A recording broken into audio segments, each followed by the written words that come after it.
Eh bien, bonjour, ici Jean-Frédéric Saint-Germain et bienvenue à cette émission spéciale portant sur les élections fédérales 2019 ou Élections Canada 2019. Comme vous le verrez dans les prochaines capsules qui suivront, nous avons réussi à obtenir les 4 principaux candidats des 4 principaux partis qui se représentent dans votre circonscription, c'est-à-dire Laurier-Sainte-Marie. Il faut bien dire que plusieurs termes seront abordés. Plusieurs termes à ce moment-ci. Nous parlerons d'environnement, d'économie locale, d'économie également pan-canadienne. Nous parlerons également d'accès aux berges. De manière plus générale, nous aborderons les échanges économiques avec les États-Unis, ainsi qu'avec la Chine. Nous parlerons à ce moment-là de la loi 21 portant sur la laïcité de l'État au Québec. Nous parlerons d'environnement global, de sable bitumineux, mais également nous parlerons à ce moment-ci des mesures qui peuvent être données par les différents candidats.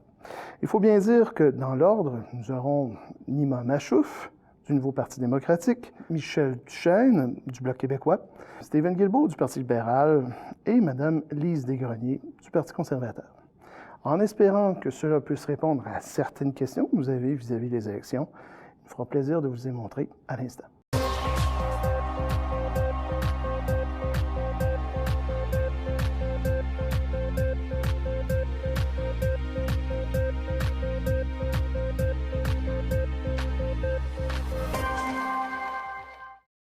La prochaine candidate que je vous présente est chercheure, épidémiologiste et femme canadienne. Merci beaucoup. Et canadienne d'origine iranienne. Elle s'est impliquée avec différents mouvements féministes, entre autres la marche Pain et des Roses. 1995. Effectivement. Elle a remporté le siège de colistière du plateau Mont-Royal lors de l'élection municipale de 2009. Et a participé avec son mari, Amir Kadir, à la création de l'Union des forces progressistes en 2002. Conséquemment, elle s'est jointe au Nouveau Parti démocratique en 2019. Nima Machouf, bonjour. Bonjour. Tout d'abord, avant de débuter cette entrevue, je vous propose de juste revoir à ce moment-là la structure. Les 3 premières questions comporteront sur votre présentation, en lien avec la circonscription Laurier-Sainte-Marie. À ce moment-ci, la deuxième série de questions comportera sur les enjeux dans Laurier-Sainte-Marie. Et le troisième comprendra les enjeux pan-canadiens. D'accord. Parfait. Donc, la première question que j'aurais pour vous, c'est au niveau de l'engagement politique. Quelles sont vos forces et vos capacités personnelles qui vous prédestinent à être une candidate adéquate pour la circonscription de Laurier-Sainte-Marie? Premièrement, je suis quelqu'un qui croit profondément en la solidarité. J'ai grandi dans une famille très politisée où on m'a, dès mon jeune âge, appris que le bonheur est super important, parce que dans le fond, tout ce qu'on fait, c'est pour avoir plus de bonheur, n'est-ce pas? Mais on m'a appris que le bonheur individuel n'existait pas sans le bonheur collectif. Il était très relié au bonheur collectif. Donc, il faut agir dans la collectivité et il faut agir dans une société pour pouvoir que, individuellement, on puisse récolter des fruits et être positif. Donc, j'ai cet esprit général. Dans mon travail et dans toute ma vie, j'ai été comme ça. Je suis quelqu'un qui est profondément optimiste et je pense que, malgré toutes les laideurs qui nous entourent, je suis convaincue que quand on se met ensemble, on est capable de faire beaucoup de choses, qu'on est capable de déplacer des montagnes et il faut s'engager là-dessus. Dans le fond, c'est un devoir de travailler pour la collectivité pour que chacun puisse remporter des fruits. Et troisièmement, je m'occupe de mon monde, je fais de la soupe pour mes bénévoles. Parfait. Super. Je vous dirais que vous me devancez sur la prochaine question. Pourriez-vous m'énumérer 3 réalisations personnelles qui, selon vous, démontrent votre intérêt envers la population générale, mais également votre engagement envers le NPD? Ça fait 20 ans que je travaille en santé publique et je travaille dans Laurier-Sainte-Marie. J'ai travaillé dans Laurier-Sainte-Marie durant toutes ces années-là. J'ai fait de la recherche sur le VIH et le sida, j'ai fait de la recherche sur les populations vulnérables, j'ai étudié et j'ai regardé, j'ai observé l'effet des politiques sur la santé des individus. Je sais à quel point c'est important. Quand on met en place une mesure publique, on peut récolter des fruits, des fois dans le positif et des fois dans le négatif, mais c'est super important. L'action individuelle est importante, l'action collective est importante, mais le rôle qu'ont les décideurs et les gouvernements est extrêmement important. Donc, au niveau de mon travail, pendant 20 ans, j'étais là-dedans. Au niveau de dans ma vie, mon quotidien de tous les jours, partout où je suis passée, j'ai été toujours impliquée, que c'est dans le mouvement étudiant, dans le mouvement des femmes. Puis souvent, j'ai été, malgré moi, c'est pas nécessairement moi qui l'a choisi, mais souvent, on m'a poussée à être la leader là-dedans parce que j'avançais, parce que je crois à ce dans quoi je m'embarque, j'y crois. Donc souvent, j'ai été la leader, les présidentes de l'association de machin et tout ça. Et c'est super drôle parce qu'une fois, je pense que c'était quand j'ai obtenu mon doctorat, les collègues à l'université ont fait une fête. Et mon beau-père était venu, était invité, et il demandait à une de mes collègues, « Puis Nima, elle est comment à l'extérieur? » Il me connaissait dans la famille, la vie familiale et tout ça, mais elle est comment à l'université? Puis c'est drôle, il était tellement content quand ma copine lui a dit, « Vous savez, M. Kadir, tous ceux qui ont des problèmes à l'université s'en vont la voir, parce qu'ils savent qu'elle, elle va s'occuper de leurs problèmes, puis elle va tout faire pour régler leurs problèmes. » Puis dans le fond, je me suis tout le temps impliquée là-dessus. Et depuis les 10 ans qu'on vit dans Laurier-Sainte-Marie, je me suis aussi impliquée au niveau municipal, provincial et même local avec les comités verts, les voisinages et tout ça, parce que je sais que si on veut avancer, c'est ensemble qu'on va avancer. Parfait. Et maintenant, la dernière question de ce premier volet. Selon vous, quelles sont les caractéristiques, les enjeux qui caractérisent le mieux la circonscription Laurier-Sainte-Marie? Laurier-Sainte-Marie est une circonscription qui est extrêmement dense, une des plus denses du pays. Elle est extrêmement variée. Il y a beaucoup d'embourgeoisement qui nous joue des tours, mais il y a beaucoup de poches de pauvreté qui créent des besoins. Il y a beaucoup de diversité. C'est une bibite à production culturelle. Il y a toutes sortes de monde, surtout au niveau des artistes. Il y a de la production théâtrale, artistique, musicale, danse, mode, tout ce que vous voulez. Et tout ça, c'est de la créativité et ça montre que le quartier est super vivant. Donc, on a affaire à une population aussi qui est très engagée, impliquée dans son milieu. On est dans une circonscription où il y a énormément de groupes communautaires. Notre fibre communautaire et notre filet social est très tissé serré et les gens s'impliquent, les gens mettent l'épaule à la roue pour faire avancer leur qualité de vie, dans le fond, dans le quartier. Et c'est ça qui la rend très dynamique. Et c'est un quartier qui est fondamentalement progressif. Parfait. Et ça répond très bien à ce premier volet, je vous dirais. Merci beaucoup, Mme Machouf. Maintenant, nous allons passer aux enjeux de la circonscription Laurier-Sainte-Marie. Donc, nous allons parler des mesures contre la pauvreté locale, l'aide aux commerçants et détaillants, mais également de l'accès aux berges du Saint-Laurent. D'accord. Donc, nous allons commencer avec les mesures contre la pauvreté locale. Lors du dernier recensement effectué par Statistique Canada en 2016, le pourcentage de gens possédant un revenu de moins de 20 000 par année, 20 000 par année pour la circonscription Laurier-Sainte-Marie est supérieur à 37 ou était supérieur en 2016. Pourtant, ce même pourcentage se situait à environ 30 pour le reste du Canada. Rappelons que le salaire minimum est, selon 40 heures, à 12,50 équivaut à 26 000. Donc, c'est moins que le salaire minimum. Oui. Quelles mesures que vous aimeriez mettre en place à titre de député? La pauvreté, c'est un problème global. Et dans Laurier-Sainte-Marie, on a beaucoup de poches de pauvreté. Malgré tout à l'heure, je disais, il y a de l'embourgeoisement, et cet embourgeoisement nous joue des tours aussi parce que ça fait en sorte que les loyers sont augmentés et un certain nombre de services ont disparu ou disparaissent graduellement de notre comté parce qu'ils disent, selon les normes et les moyennes, le quartier, il n'est pas dans un si mauvais état. Alors, nous, ce qu'on va faire, un gouvernement NPD arrive au pouvoir, ce qu'on va faire pour lutter contre la pauvreté, parce qu'il faut ça sera différentes mesures, parce que la pauvreté, il faut la prendre dans sa globalité. Donc, nous, on va créer 500 000 nouveaux logements sociaux dans les 10 prochaines années, dont la moitié dans le premier mandat. Parce que c'est pas normal qu'une grande partie de la population paye plus de la moitié de son salaire pour se loger. Et on a beaucoup de problèmes de logement ici dans Laurier-Sainte-Marie. Donc, une de nos mesures, ça serait pour alléger le problème de pauvreté, ça sera sur le logement. On va agir sur le logement. On va agir sur la santé aussi. On a un système d'assurance maladie, mais il est incomplet. Nous, on va injecter de l'argent pour que le système d'assurance maladie n'ait pas de trou dedans. On veut couvrir de la tête aux pieds. Ça veut dire on veut que les dents soient inclus dans notre système d'assurance maladie. Ça veut dire que les yeux doivent être inclus. Le système de service de santé mentale. C'est pas normal que les gens n'aient pas voir le psychologue parce qu'ils n'ont pas d'argent. C'est pas normal que les gens n'aient pas chez le dentiste parce qu'il leur manque de l'argent. Donc, on va agir à ce niveau-là. On a un système d'assurance médicaments, mais il est incomplet. On veut le bonifier, on veut le gratifier pour qu'on ait accès à des médicaments de manière universelle. L'autre élément pour alléger la pauvreté, c'est l'alimentation. On veut mettre des barèmes, des mesures en place pour s'assurer de la sécurité alimentaire de la population. Et donc, ça prend de l'argent, injecter de l'argent là-dedans.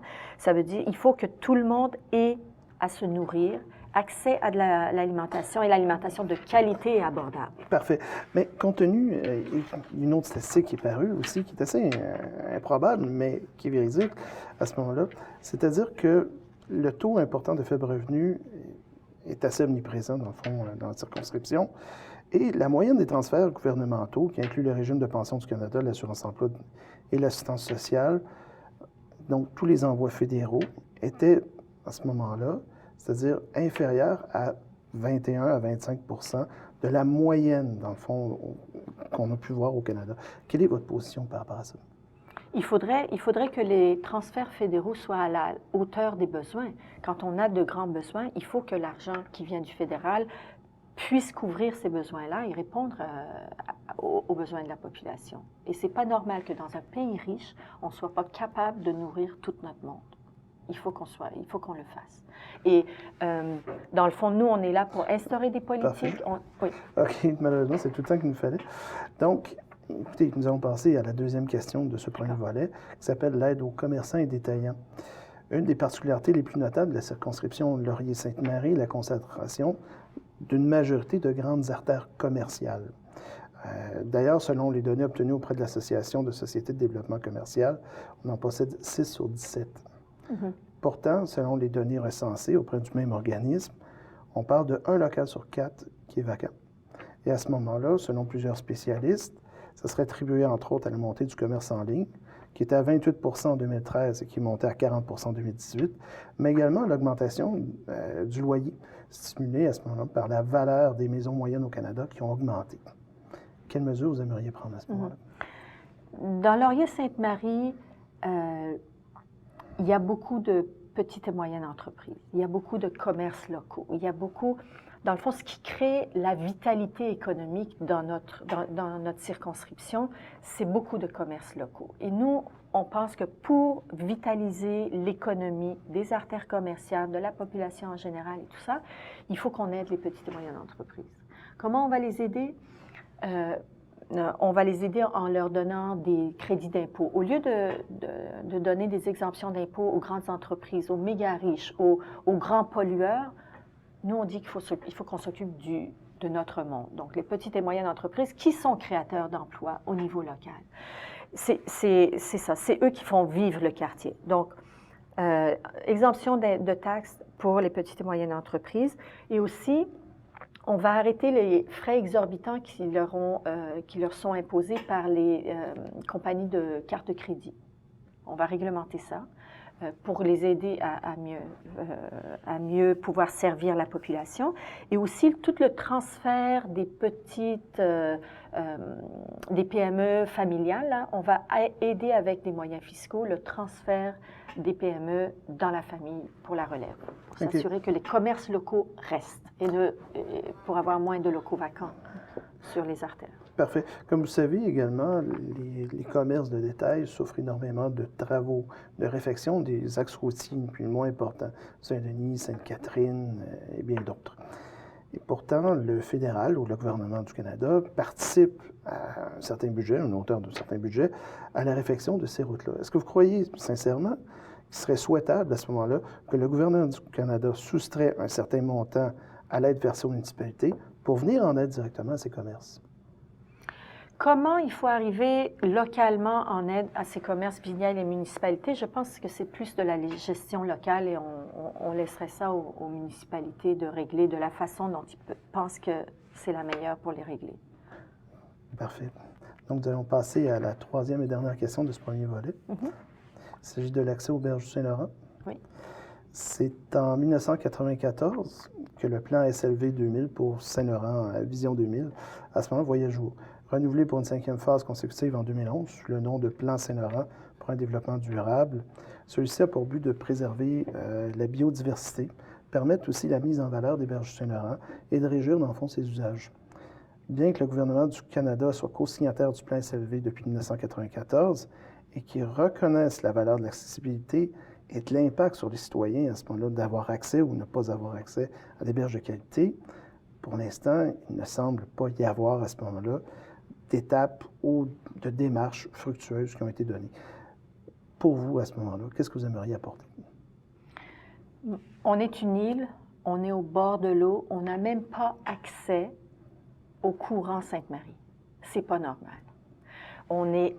Les berges, c'est la vitrine de la ville. Il y a plusieurs villes dans le monde où ils ont travaillé de manière intelligente sur leurs berges et ils ont donné accès à la population. Regardez Barcelone, regardez Sydney, comment ils ont fait de super beaux projets. C'est valorisant, ça fait partie de notre patrimoine. Et nous, comme vous l'avez mentionné, on n'a pas accès à ces berges. Les berges, ils sont contrôlés par qui? Par le fédéral, Société de Ports de Montréal, Société immobilière du Canada. Qu'est-ce qu'on leur a donné comme mandat? Rentabilité. C'est quoi ça? Ils doivent être rentables ou ils doivent offrir des services à la population? Ils doivent offrir ce service d'accès à l'eau à la population. Donc, pour nous, c'est extrêmement important d'avoir accès au fleuve. Et Mme Laverdière, qui est notre députée depuis 8 ans ici dans Laurier-Sainte-Marie, elle a travaillé très fort sur ce dossier-là avec les élus municipaux, avec les élus provinciaux et en consultation avec la population pour développer un projet pour avoir accès aux berges. Imaginez une longue promenade verte au bord du fleuve. C'est pas tout le monde qui a des chalets dans les Laurentides où ils peuvent aller se reposer la fin de semaine. Il est là notre accès à la tranquillité, à la quiétude, au paysage, à la nature. Donc, vous êtes en faveur de... Absolument. Absolument. De non seulement conserver cet endroit-là, mais peut-être l'élargir.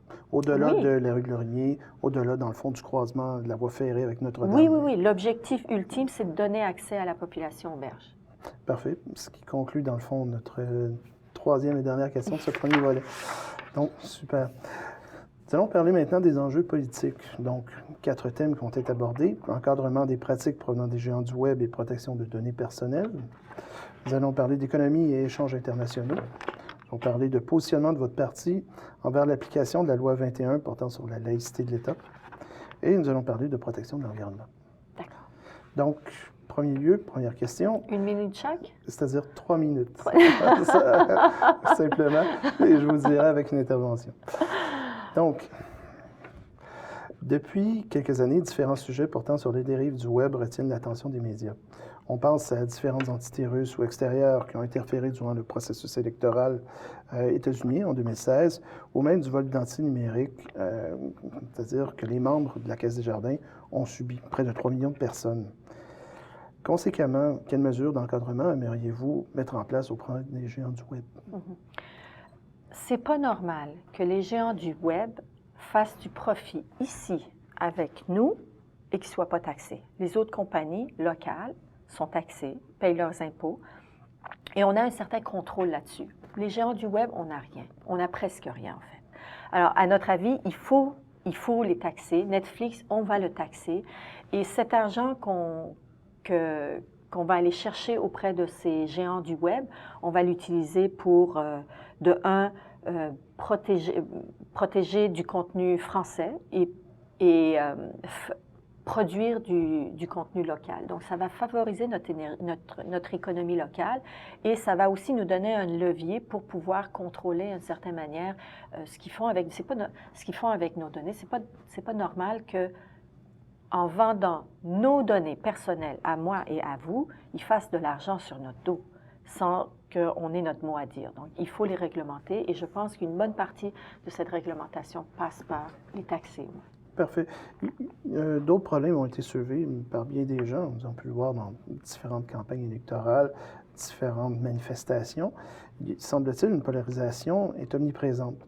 de différentes opinions provenant d'extrême droite autant d'extrême gauche sur les médias sociaux. Ce qui peut entraîner certaines dérives assez particulières. Est-ce que vous seriez prêt à vous engager à légiférer les échanges qui s'y retrouvent? Il faut. Il faut. En Europe, ils ont eu le courage de le faire. Nous, on n'a pas eu encore le courage de le faire. Et c'est vrai qu'il faut légiférer, il faut imposer un certain nombre de règles. Et ils doivent être responsables de leur contenu. Parfait. Bien, merci. Ça complète la première question. Maintenant, nous allons parler d'économie et échanges internationaux. Donc, selon les données recueillies auprès de Statistique Canada en 2016, ce sont plus de 173 millions de denrées qui ont été échangées entre le Canada et les États-Unis. Bien que ce soit profitable pour les deux pays, la renégociation de l'ALENA qui s'est passée l'année dernière nous a prouvé que nous étions vulnérables face à notre géant américain. Dans un contexte où l'instabilité politique règne présentement, et dans un contexte où, selon l'Institut d'économie Cycle Research Institute, prévoit possiblement une récession avant la prochaine élection électorale de 2020, quelles seraient les mesures que vous aimeriez mettre en place pour contrer les impacts à ce moment-là, justement, de la perturbation américaine? Dans le monde économique, pour nous, au NPD, les gens passent avant le marché. Et ça, on va toujours le considérer, on va toujours en tenir compte dans toutes nos actions. Alors, on signe un accord économique, on signe un traité, l'ALENA, tout ça, on va tenir compte de notre monde, on va penser à notre monde avant d'aller de l'avant. Sur cette histoire de signature avec l'ALENA, le gouvernement a abandonné nos producteurs laitiers.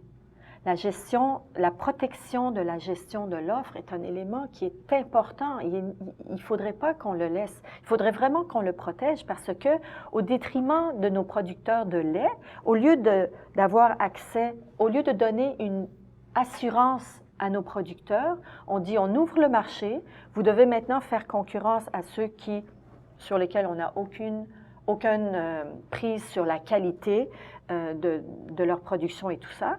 Et on vous met au détriment des autres, on arrête de protéger notre monde, on leur enlève la sécurité financière et économique et on ouvre le marché. Non, on n'est pas d'accord avec ce genre de traité-là.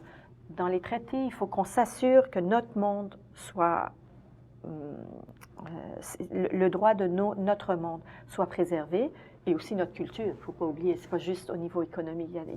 Dans les accords, il y a des fois notre culture qui prend la claque aussi. Donc, le rôle du gouvernement, c'est de s'assurer qu'on fasse attention au monde avant du marché. Parfait. On a aussi un problème, dans le fond, d'importation et d'exportation, plutôt, on devrait dire, avec la Chine. Est-ce que vous croyez personnellement que votre parti politique sera en faveur de faire fi du mandat d'extradition américaine et de relâcher la directrice financière de la firme Huawei Technology, Wanzhong Meng, afin de régulariser, dans le fond, on pourrait dire les relations économiques avec la Chine? Dans les relations économiques,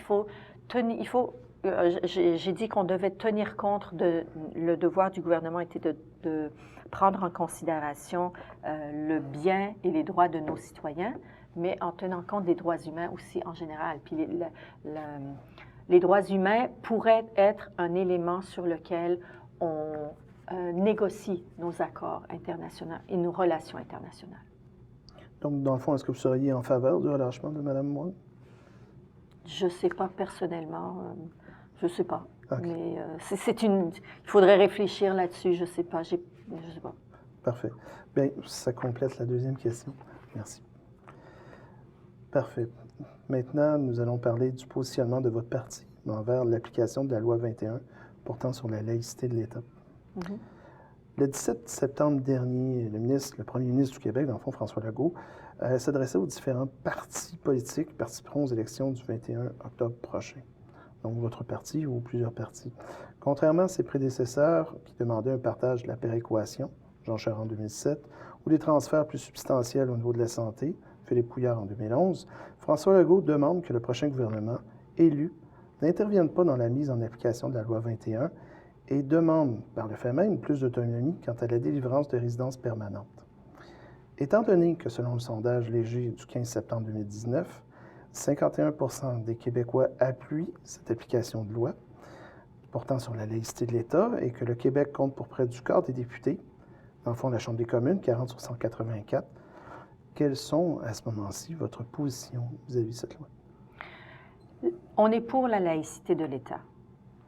Personnellement, je suis contre PL 21 et je pense que ce n'est pas la bonne chose à faire. Mais c'est de juridiction provinciale, puis le NPD ne va pas intervenir là-dessus.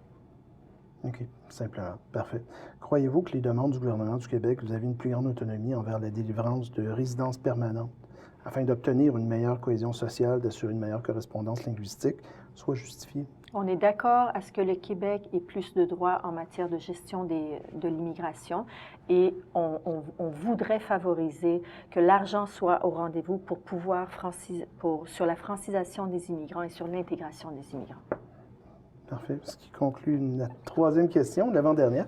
Et maintenant, nous allons passer à la dernière question, soit la protection de l'environnement. Donc, simplement, c'est le 24 septembre dernier que le GIEC, groupe d'experts intergouvernemental sur l'évolution du climat, soit un organisme de l'ONU, annonçait un changement climatique serait maintenant inévitable. Donc, autrement dit, on ne pourrait pratiquement plus rien y faire, que celle-ci se traduirait nécessairement par une augmentation de 2 degrés dans tous les océans du monde et entraînerait une hausse des eaux assez importante. Bien que le Canada soit le 3e pays à émettre le plus de CO2 par capita au monde, selon un rapport présenté par Damon Matthew de l'Université Concordia, nous avons souscrit à l'accord de Paris. L'accord de Paris, effectivement. Merci de me rappeler à ce moment-ci. Et nous avons décidé, nous sommes engagés à ce moment-ci de réduire de 30 nos émissions de gaz à effet de serre selon les données de 2005. Pourtant, selon plusieurs experts également, le Canada ne pourra pas atteindre cette cible. Conséquemment, quelles mesures vous aimeriez prendre à titre de député et également à titre de membre du NPD face à cette situation? C'est grave ce que vous dites, parce qu'on ne les atteindra pas, puis malgré tout ce que nous disent le gouvernement libéral avec leurs promesses qu'on est à 75 de l'atteinte et de tout ça, c'est pas vrai. 75 du temps alloué pour qu'on arrive à respecter nos cibles de l'accord de Paris est écoulé, puis on a juste 2 de fait. Alors, c'est pas vrai qu'on va y arriver. Et en continuant comme ça, de la même manière, comme si de rien n'était, avec les mêmes politiques qu'on a actuellement, on n'y arrivera pas. On s'en va direct dans le mur. Alors, pour nous, il faut vraiment faire un changement radical.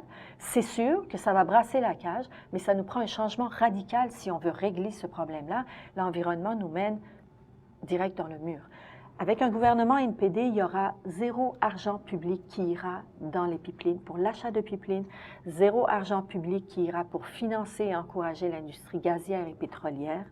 On va investir dans 300 000 emplois dans les énergies renouvelables. À partir du moment où on décide que la voie des énergies fossiles est passée, c'est l'industrie du passé, on change de cap, puis c'est ailleurs qu'on investit. On ne dit pas qu'on va continuer à acheter des pipelines, puis tripler la production des sables bitumineux, puis essayer en même temps d'arriver à conclure les cibles de Paris. Ça ne marche pas. C'est juste une équation qui ne marche pas.